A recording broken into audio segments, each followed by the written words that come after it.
did an outfit change, got my coffee, and I think I have all my stuff. And I have show notes today. Who's this? Oh my God. So hello, I'm Alicia, and this is the APLCrafts podcast, and it is a podcast primarily about knitting with a little bit of crochet that I will eventually show, hopefully. I try to do a crochet project at least once every few months. I used to be a big time crocheter, and then I went into knitting, and I think a lot of people who do both, in my experience from what I've seen, tend to kind of get more into the knitting instead of the crochet, but we still keep crocheting our lives. That would be me. But anyway, welcome if you are new or returning. So today's episode is going to be all of my finished makes for January, and some whips that I'm working on, and then an idea that I have for February. So let's get started. Okay. Actually, I think I need a sip of that coffee, so if you've got any, go right ahead. All right. So I guess I'll talk about what I'm wearing first. So this is the Revival by Anka Strict. I'm going to stand back a little bit. These contrast lines are my own, but the pattern is theirs. And the yarn is in my Delta Blue. This was a high twist. The high twist I do not have in the shop, but I do have fingering weight and DK in the shop. And one of the bases is a little bit darker than this one. I think it's the DK. Anyway, so this is a Polworth. It's a higher twist, and the contrast is Polworth fingering. This is all fingering weight, and Garden Wedding, which is sometimes in the shop. I made this shirt 2 years ago, and there's a little bit of pilling going on. Okay, not a little bit, a lot, but I wear the shit out of this shirt. Like, I wear it all the time. So that being said, I think it's held up pretty well. I do de-pill it like once or twice a season because I wear it so much. So the construction of this shirt was pretty interesting to me, though. It's one of those where it starts like you do your cast on, and then you start working this way all the way to the front, and then you start, doing the rest of the body. So that was new for me. So you'll see in my project pages that, like, I don't know if you can see it. It's like a little bubble if I put my arm up over here. That's from the way the shirt is constructed. And I don't know how I would be able to modify that if I reknit this. And actually, when I first knit it, I was like, man, I'm not going to be able to wear this. It's got this weird thing going on. But I think because it's superwash and the gravity of the superwash, it's kind of made it where you can't even see it anymore. And like I said, I wear the crap out of this. But I've got this picture on my project page where I'm like, look at that. Which is funny. So yeah, because I'm in Tennessee, most of my sweaters are going to be superwash. So I hear a lot of people talk about how they don't want to wear superwash for their sweaters because it's going to stretch. And when I knit my sweaters, I account for the stretch. So basically what I'm doing is, once I, start knitting for the body and I get close to the length that I want to start measuring how long it is, and for me, usually I want to get to about 18 inches minimum. I will use something as an example. I'll use this sock that I'll talk about later. So like say, the top of the body's here, and then like your live stitches are here. What I will do is I'll take the top of the fabric tape, put it there, and then I'll just give it a small tug, not a large tug, just a small tug. And that, in my mind, gives you the measurement for the stretch. So like say this is like, to the brown, it's like 5 inches. If I stretch it on the superwash yarn on my needles and stuff, I might get like 5.5, 6 inches, and that'll tell me like at the most 6 inches, that's where I'm at. And so after blocking and wearing, I have like a 95% success rate of that stretch being accounted for. So that's just something that I do. I don't have any sweater quantities of yarn right now, so whenever I do and I'm knitting a sweater, I'll do a video about that so you can kind of see what I'm talking about, but that's probably going to be like way down the road because most of this, actually all of this is pretty much shawl yarn, so it's going to be a while until I like actually make an order and do some yarn dyeing. So, as far as my finishes for this month, I'm going to quickly go over the stuff I made in the beginning of the month because my mid-January video shows some of my finishes. So I'm just kind of go through it quick and dirty just to do like a reminder of what I made and then move on to the newer finishes and then the things that I'm working on. So, if you might recall, this is the Sinfonie Geometriche, and it is by Miriam Forneris, and I used the Barocco remix for this yarn. And if you're unfamiliar with Barocco remix, it is a recycled yarn that has, and I've got a skein here, nylon, cotton, acrylic, silk, and linen. And this is their worsted weight. So that's what the label looks like. And focus. There we go. And that's the makeup of it. And I used the US 6 on my Chiagus to knit that. And what I love about this yarn, it's got an interesting feel, and I can't really describe it. It's like, I don't know, it's really hard to describe. But it's easy, like, if you don't need scissors to break it, I could put it that way. And it doesn't have a wool fill. And it's got like these little, it's not really tweedy bits, but it kind of comes off a little bit like tweed in there. You can see it a little bit better in the blue. And the shades of this shawl are, the blue is Nightfall, the gray is Smoke, and this red is Plum. So, yeah, I really like the way it feels. It's kind of, I don't know, I can't describe it. Just ignore me. So, yeah, it's a good size. I think I got it to like 64 inches or something like that. 65 inches. And basically what it is, it's modular, I guess that's what you call it, where you're knitting a section and then you're picking up pieces and knitting another section and then picking up the pieces. So what I did with this, and if I hadn't already, I'll throw in a picture over here so you can see, is I kind of put in where I was going to pick up where I wanted instead of doing the color changes that were in the pattern. So I still did the color changes, obviously, but I just did them in different spots. And so I was running out of the gray and started doing more blue down here, and then I did this pop of red so that I wouldn't run out and I could still finish the shawl. So that's that. And I will link all of these patterns that I'm talking about in the description bar below. So let me put that away. And then the next thing I finished at the beginning of the month is Riding the Wave by Petra Breakstone. And the pattern for that is knit on a bigger needle. I used an 8, and I believe that the pattern calls for an 11. I didn't care for the fabric personally for that size needle, so I went down. But the problem is that because I went down, I wasn't accounting for the fact that, you know, the fabric's going to be tighter, so I probably should have made more repeats.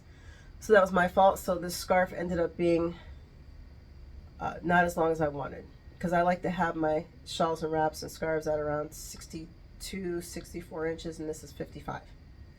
So if I were to do this again, I would definitely add more repeats, you know, going down the way. But this yarn is most of it's local to me. The dark brown is from Jersey. I don't know if you'll be able to see it, but there's like some gold stellina in the dark brown. That's a Zwart Bulls. And then the light brown and this medium brown are local-ish to me farm yarns from Buckmaster and Bug Tussle. And I'll link all that down below. So yeah, I have not worn this yet, but I'm pretty sure it's gonna be pretty warm. It's a wool alpaca blend, and then this work wool, so it's a little bit on the rougher side, but I don't mind that. So okay, do I have any more? Okay, another one that I showed earlier in the month are my knee highs. I don't have any patterns for any of my socks. I just do vanilla because I actually don't like knitting socks, but it's a handy project to have around and I like having the product. So, but I was super proud of these. And actually I have a little video, a little short on my channel that you can see of me doing a little dance with my legs wearing these. But yeah, so this is just a vanilla sock pattern. And then what I did was I started with the toe, and then I did an afterthought heel in here. And then when I got to where I normally would end my socks, which is about here, like 6 inches up or something, yeah, I start going to where the bottom of my calf starts, and then I'll do increases there, and then I'll go up another few inches until I get to my knee, did another increase, and then from there I did, I don't know, five more inches, so I guess that would have been about here, and then I did another set of increases for the bottom of my thigh. And I thought I had enough brown to do a longer rib, but I didn't. It would have been cooler if I had a longer rib on the thigh part, but it is what it is. But yeah, I'm super happy with these. These colors are, the brown is Forest Floor. That's in my shop. That's my Polworth DK. Actually, I think all of this is, almost all of this is Polworth. So Polworth DK, these are all DK socks. Forest Floor, and then Garden Wedding, and then this is my Ichiban colorway in this purple. And then you get to here, and then this variegated colorway is Passion Knits Country Charm, which I've been talking about a lot lately. That's because a couple of years ago I bought like 7 skeins, and so I've been kind of going through it. This magenta fuchsia color is Barocco Vintage, but I don't remember the colorway. And then I just go back into Forest Floor, and then end with Forest Floor in the cuff, 2x2. And I guess if you want to know my sock recipe, for DK, I'm always doing bottom up. I don't like to do top down. Actually, I shouldn't say that. I haven't tried to do top down. But like I said, I don't like knitting socks, so I'm just going for the easiest thing possible. So what I do for my DK socks is I cast on 14 stitches and then go and increase till I get to 24, finish how high I want up for the toe. And sometimes I like to do a long toe. Like for me, this is a long toe. I could go a little bit longer, but this is generally, what is that, like 1.5 inches on the toe? Almost 2 inches, somewhere around there. And then my foot, I start the heel, and it's the same measurement whether I do an afterthought or a short row heel, and those are the only 2 heels that I do. And I usually start those at 6 3/4 of the way. I don't count rows because my tension can vary, but if I want to have it uniform every time, then I measure all the way up to 6 3/4, and then I don't have to worry about it. And I put in the heel, and then just keep going to my heart's content. So that's my recipe. And then like for fingering weight, I'll do the same thing, 14 stitches, but then I'll go and increase until 30 stitches. And then same thing, just knit till I hit 6 3/4 and put in the heel. Of course, with the afterthought, you do it after, but you're still measuring. I'm still measuring to 6 3/4. Okay, so the next finish that I have, I need some coffee.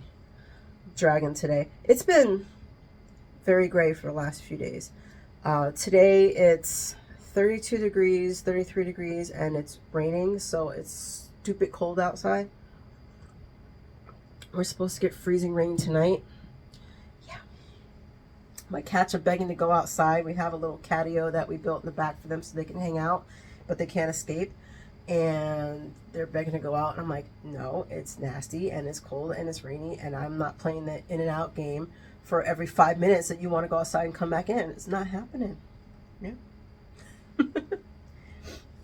Okay, so my next finish, you might have seen this on my Instagram, and I know you saw it in my last video if you saw that one, because I bitched and moaned about this one because I was trying to fix a lace portion and that was a mess.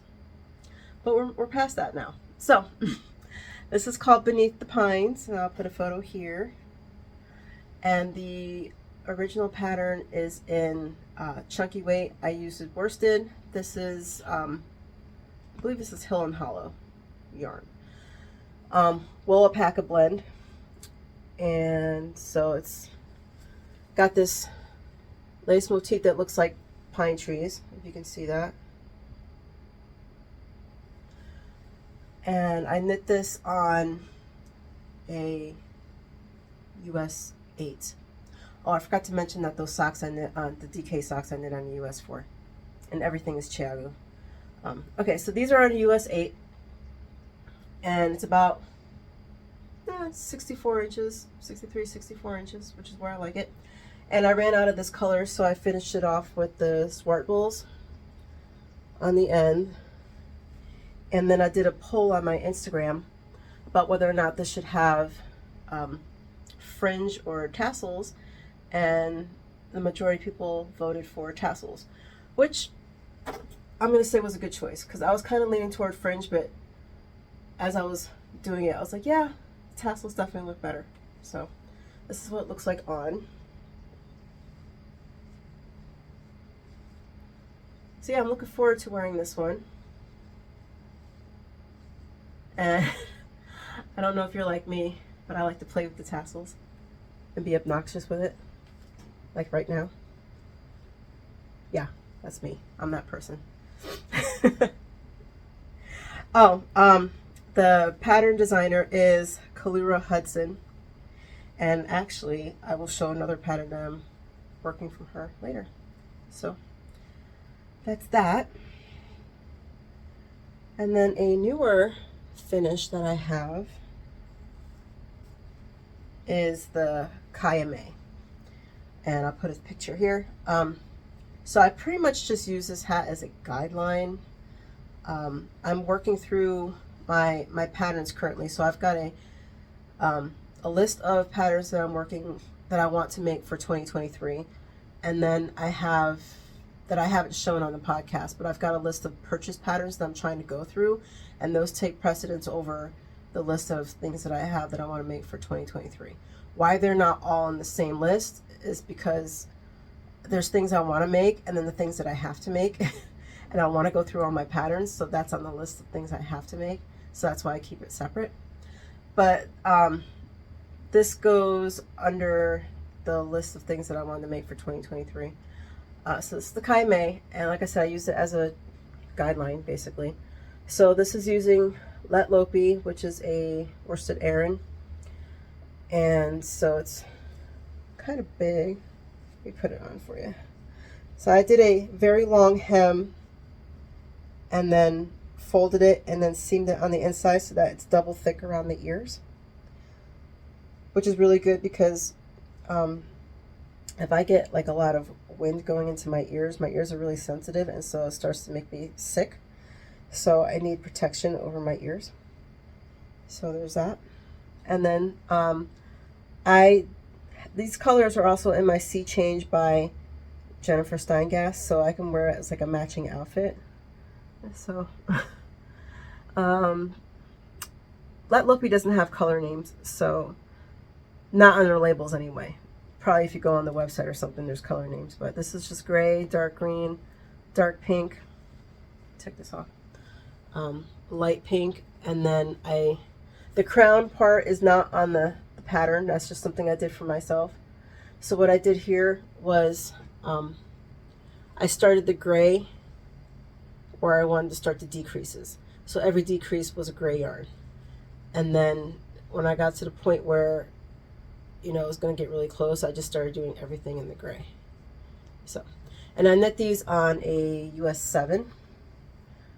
And it still is a little bit on the bigger side, but considering it's let lopey, I don't mind that this hat is a little bit on the bigger side. It's 22.5 inches around, and I usually like my hats tight, so I usually knit them to like 21.5, 21 inches, somewhere around there. But because this is so scratchy, the 22.5 is actually probably better. Plus, you know, it'll accommodate for when my hair is not straight and it's just curly like this mess right now, you know. So there's that, and I think that's it for all the finishes. So this is actually my second time recording this, and yesterday's video was a hot mess, so I'm kind of glad that it screwed up because it was an editing disaster. So what I didn't include in yesterday's film that didn't make it was I'm going to put pictures here of my list for 2023, and the things that I actually made are X'd out, so you'll see that. And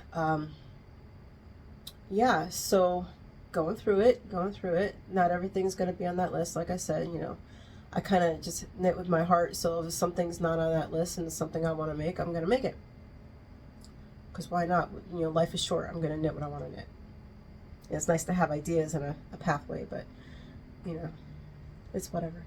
So, plans for February. If you saw my yarn stash video, you will see that I was talking about this yarn. And it was like this is really beautiful red. I love this red. So I went to my local yarn store, House of Yarn, and I went and picked up another skein of yarn because I didn't want to make a sweater out of this yarn. I want to just do like a scarf that would, you know, just a pop of color, something nice but not large, you know. So I picked up another skein, and then I brought it home, and I was like, oh, it's a different dye lot. It's not a different dye lot. It's a completely different color. So this one is Midnight Ruby, and these are all superwash merino, and this is the front of the tag. Variations by Friendly Products. It's Australian merino. And this color is Rhinestone Ruby. So, you know, I was thinking about whether or not I wanted to just kind of alternate skeins in whatever I make with this, which I'm leaning toward something lacy, and I'll put those ideas over here. But I think what I'm going to do instead, because this is too much contrast for me, is the beauty of being a yarn dyer, is I think I'm going to do a black glaze over this one, and then see if I can get it closer to these two, or even if it gets a little bit darker, I'd rather that than it being lighter. So that's coming up, not soon, but I'm going to try to get it done this month, probably before the end of the month, because right now I've been pretty monogamous with my knitting. So I have a project in mind that I'm going to do next, and I think this will come after that. So I put those ideas up on the screen, so that's what I'm going to do with this yarn. And then also at the beginning of January, I was talking about this merino bamboo yarn that I had, and I fell in love with the base because I've never seen a merino bamboo before. And I finally came up with what I want to do with this. I had some ideas, and then I decided last minute that I'm going to do Slain by Lisa Much, and I'll throw a picture of that here. And these colors are Obsidian,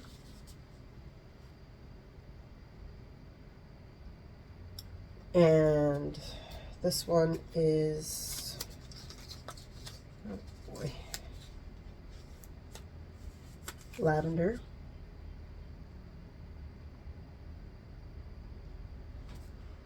This is all fingering weight, 490 yards. And this one is called Heather.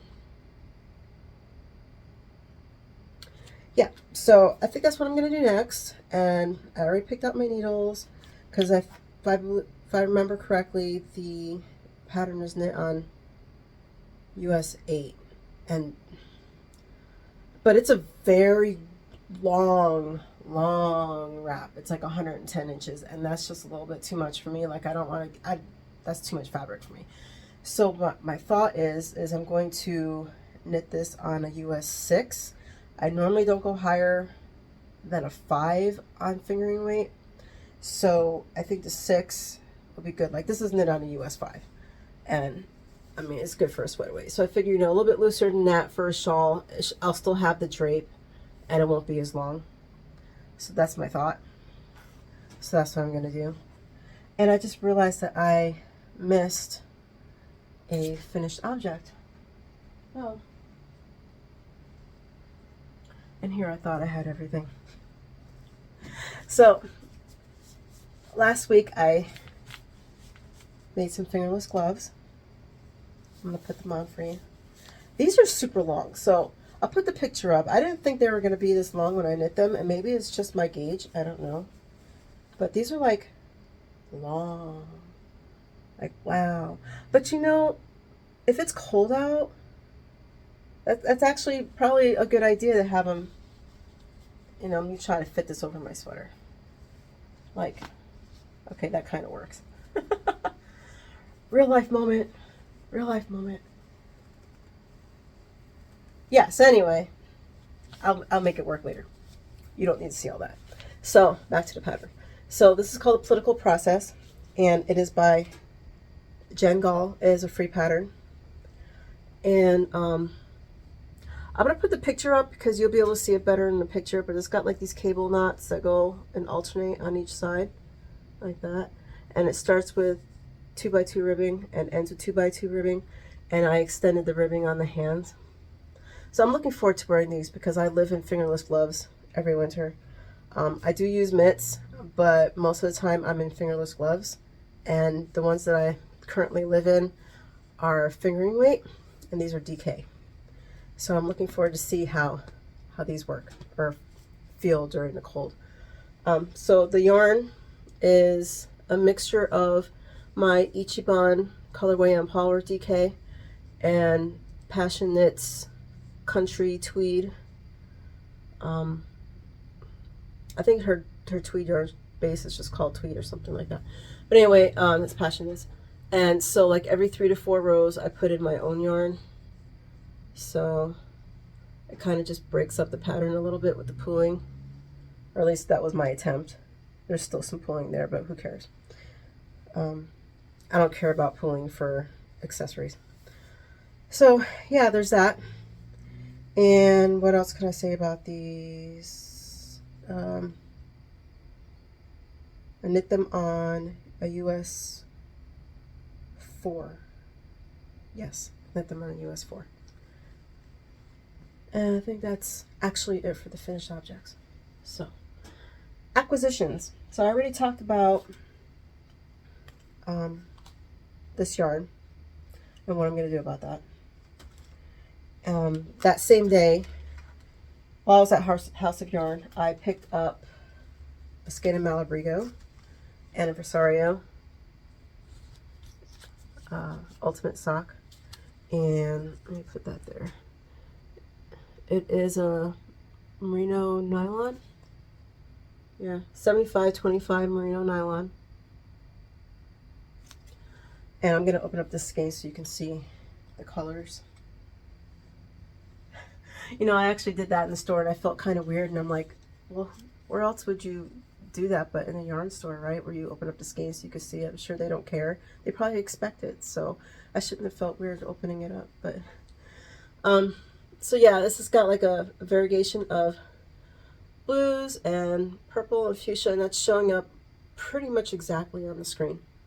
And then it goes into like this yellow green, and then there's orange and red, and then back into the blues, and then some more green with a little bit of blue, and then the purple.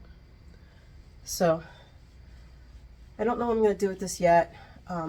What I was trying to do, because I don't usually buy single skeins of yarn unless I have an idea for it. What I tried to do at Malabrigo, which seems to be a pretty easy thing to do actually, is, you know, match it up with another one. So since everything is there at the store, I'm like, okay, well, I know what colors I have. Let me see if they go well together, because this was my second visit this year to the shop. So no, I went last year.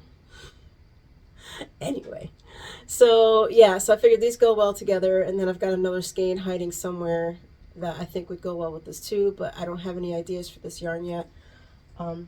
Eventually, but not yet. So another thing that I got,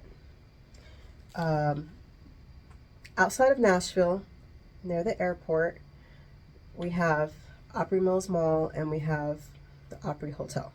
So in that little area, there's a plaza that's full of boutique shops. There's a coffee shop, there's a couple of bars, a couple of dinner theaters, and then there's a place called Smart Art and Craft Supply.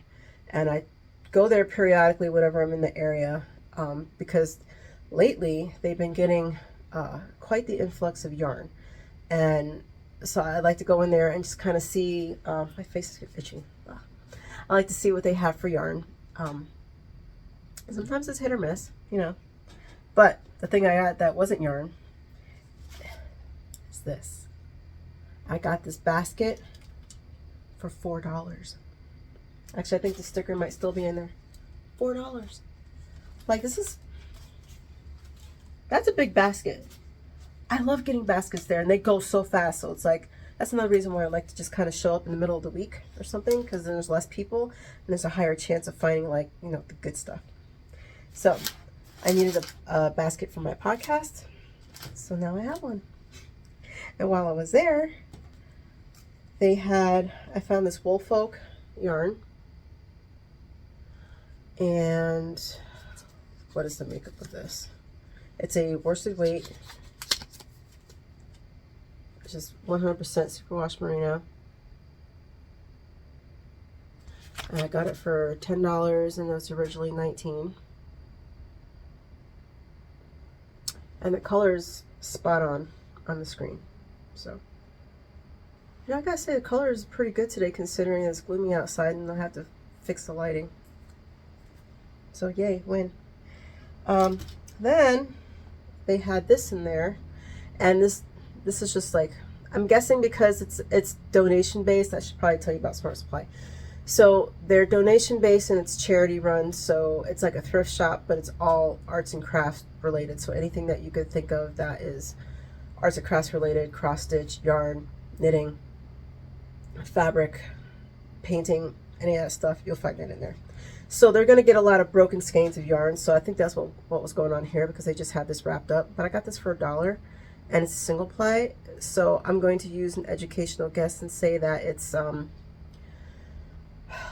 either 100% superwash merino, or an 80-20, or an 80-15 merino nylon. That's my best guess, because, you know, working with enough yarn, you kind of get an idea of what you're looking at. So I think that's my educational guess. And it smells like yarn. I mean, wool. Of course it's yarn. It smells like wool. Anyway, I got that. And then I found this super old, like in, I don't know what decade this came from, yarn, for like $1. So, yeah. And it says moth proof on it, so that tells me it's probably from the 80s or the 70s. Probably the 80s. I don't know if they put moth proof on labels in the 90s, because I was getting Red Heart back then, so I wasn't buying wool. So yeah, I got this for $1, and I I figure I can use this for color work or something like that. And that's it for acquisitions. Let me see if there's anything else. I don't think there's anything else. Talked about everything. Oh, I didn't talk about my whips. I need another coffee break. You guys need a coffee break? I need a coffee break. Okay. My whips. So, currently I am working on, I cannot pronounce this word. I will put it on the screen. But it is, the designer is Kalura Hudson. And of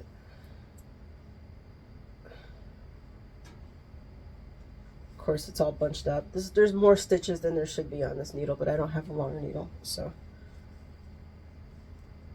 you can kind of get the idea. I'll put a picture on the screen so you can actually see what it's supposed to look like. It's another chunky weight pattern that I'm putting into worsted weight. So what I'm doing to make up for the size is every stockinette section, I'm doubling it. So it's stockinette and then garter, stockinette, and then this eyelet row, stockinette, garter, stockinette, eyelet row.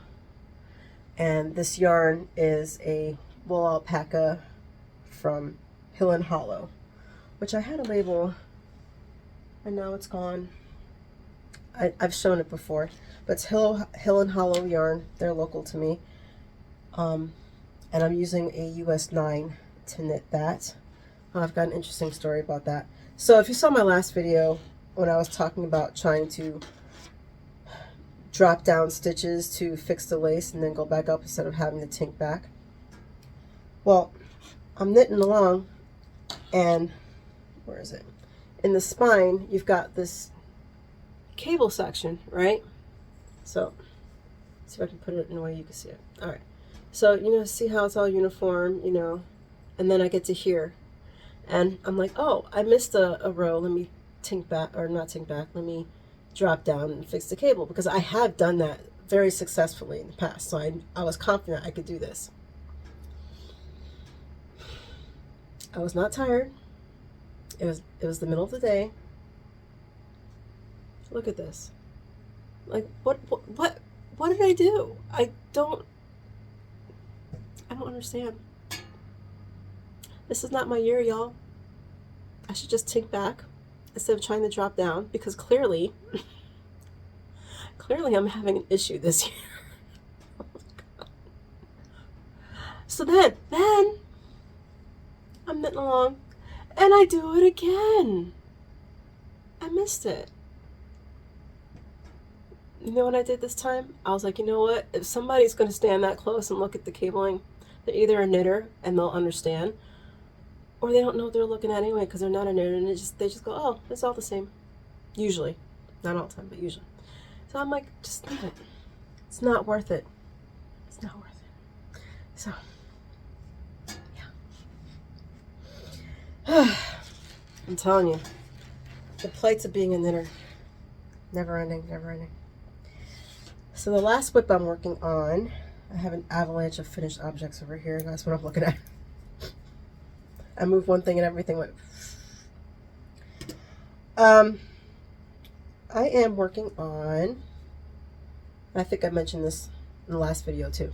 This is going to take a while because this is very thin yarn. So this is the Ripple Camisole by Kaiya Mei Designs. It's bottom up 3x3. And for starters, I can't stand ribbing, so I'm muscling through this. Just kind of whenever I don't feel like doing anything fancy, I'm like, okay, well, it's the next best thing to stockinette is ribbing. So that's what I've been doing. And I forgot to move my progress keeper because, like I said, I filmed yesterday and it was a disaster. So that's where I was when I started yesterday, but where I left off in the last video, it was over here. So that's how much I've done in the last 2.5 weeks. It was all the way up to there. And this yarn is a homespun cotton, and it's really thin. It's like, okay, I'm tangled here.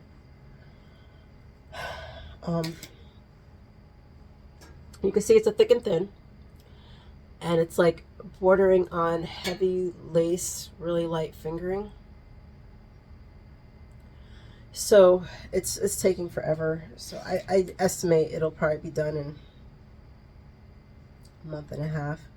I'm 8 inches in, and when I get to about 12 inches from bottom up, that's when I like to start doing my decreases. And because it's the way that tank top is designed, it doesn't have decreases in it. So I'm trying to figure out how I'm going to do my decreases on the sides so it doesn't really mess up the pattern too much. Because right now it's at 47, 48 inches, which is fine for, like, you know, down here. But like once I get up here, it's going to be too big. So that's why I need to do decreases and kind of make it to an A-line. So I'm confident I can do that. I'm just trying to figure out where in the ribbing I want to do that, where I could still, by the time it's done and I get to like here before I cut off for the armhole, I want to make it backwards 3x3 and not, you know, something funky looking. So I'll have to worry about that in 4 inches, which is probably going to be in a week or two. But I'll get it figured out. Don't worry about that. And I think that's all I have for all my knitting stuff. So today is January 31st. So I'm going to do a shameless plug. So my January garnet colorway in the shop, today's the last day. It's too late to get it on sale. But for your information, FYI, for future, every single month I have a birthstone color, and every single month that month will be marked down $5 from whatever the price is, because I have some that are ranging at $25, some that are ranging at $27, and then you have the option to throw in a zodiac charm, which I will show you. Hold on. So a friend of mine in Connecticut, he hand carves, how do you pronounce it? Higuera. It's like a gourd, and you hollow it out and you clean it and all that, and then he hand carves it. And he usually gets these gourds when he goes down to Puerto Rico. So he doesn't know I'm plugging him, but this is his card. And he does have an Etsy shop if you ever want to go see any of his other stuff. But what I got from him to go along with my birthstone yarn are these little hand carved progress keepers. So like this, I think is, I always get Aries and Taurus mixed up, and I really don't know why. But that's that. And then we've got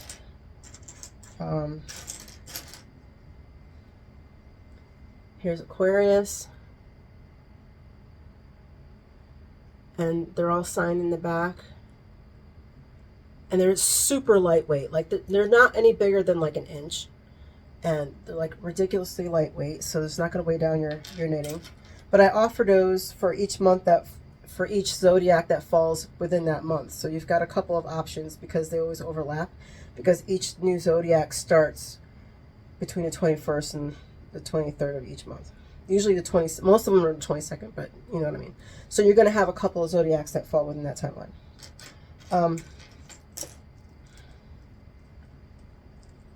This one's a little off, but Pisces, not Pisces, that's Cancer, sorry. Cancer. I believe this one is Gemini. Oops. And because they're hand carved, they're a little bit unique. So like, for instance, I believe these are Capricorn. So you see they're just a little bit different. You don't get to choose which one you get, but you can choose, like, you know, which zodiac you want. So that's an option that you can have with the birthstones, and it's an extra $5 with your yarn.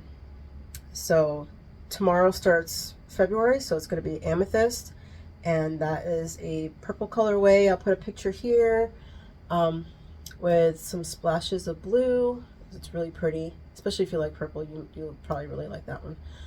And then so on and so forth for each month. So that's my shameless plug. I usually don't plug my stuff other than to say something's in the shop. So I figured, you know, I should at least do that since the beginning of the month. You know, you might want to know that I've got something on sale. No codes. It's already going to be marked down. And I think that's it. So thank you for joining me today. I appreciate it. And thank you for the new subscribers. I see you. I do. And I appreciate you. I really do. And I will see you in the middle of February for a mid-month check-in on any new finishes and if I've started anything with that red yarn. All right, so take care and I'll talk to you later. Bye.